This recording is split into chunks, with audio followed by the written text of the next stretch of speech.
Hello, this is Coach Wilson, and this is Chapter 1, Section 1. Today we're going to begin with civics in our lives. This is the first chapter in our civics unit, and we're going to rock through this to give you a better understanding of what is civics, how does it function in our daily lives, and what should we know about being a good citizen. And that's going to kind of be the theme through this entire chapter. Now, first thing we need to know is, what is civics? Civics is the study of citizenship and government. Now, it is important that you're a good citizen. We're going to talk a lot about that through this course. We're also going to try to understand what our government does. What is the purpose of government, right? And that brings us to, what is the definition of a citizen? A citizen is a legally recognized member of a country.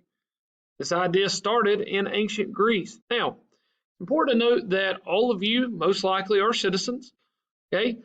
But there are citizens, or there are people that live among us that are not citizens, that are aliens. Okay, and we'll talk more about aliens here in a minute. Okay, the other part we need to define is the government.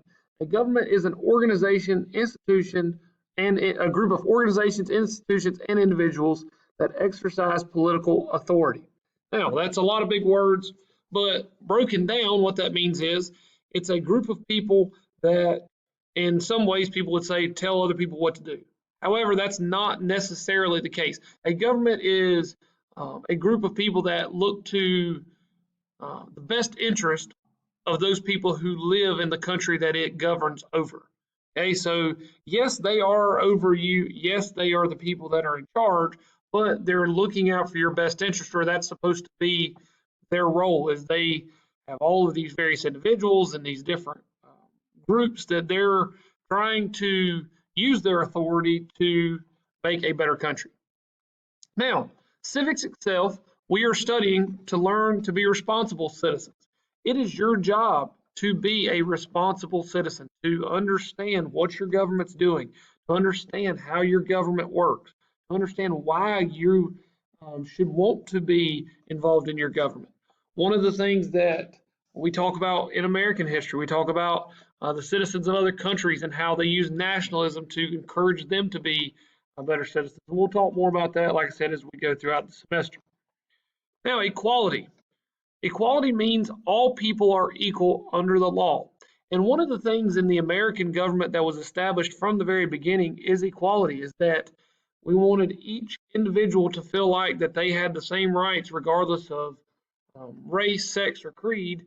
And maybe not necessarily at first. I know obviously we're going to talk about some of those issues as well with Supreme Court cases and various things. But at the end of the day, the goal of the American government, especially today, is equality and making sure that each person has a voice. Now, the other part of the American government and part of our American values is liberty. And what liberty means, quite simply, is freedom. You have the freedom to get a job. You have the freedom to make a living, to raise a family.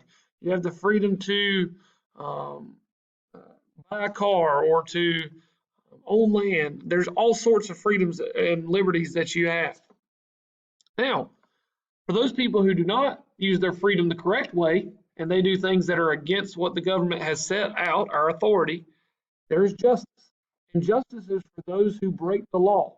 And it means that those who break the law will be punished. That's what justice is.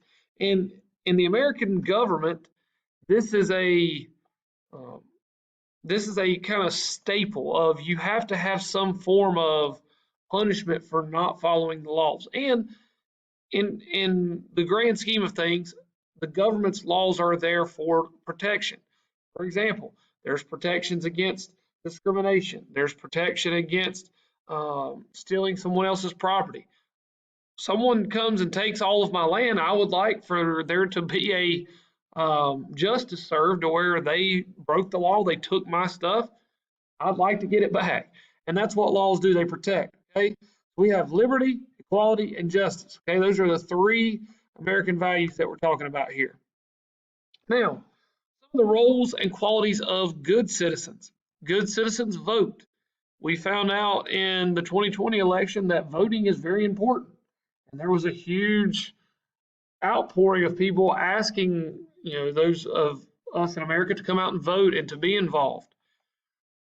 Another quality of being a good citizen is respect and obey the law. Just because there are laws doesn't mean that you're held back, okay? But there is a certain expectation that as a good citizen, you should respect the law and you should understand the law. That's your job as an American, is to understand what the law is. Also, using natural resources wisely. One of the things that has become, you know, extremely apparent in recent years is that it is our responsibility to take care of our country and to uh, do what we need to do, to like picking up trash, or you know, driving a car that's got a muffler on it because or you know, has it meets emissions control because it's not polluting the air.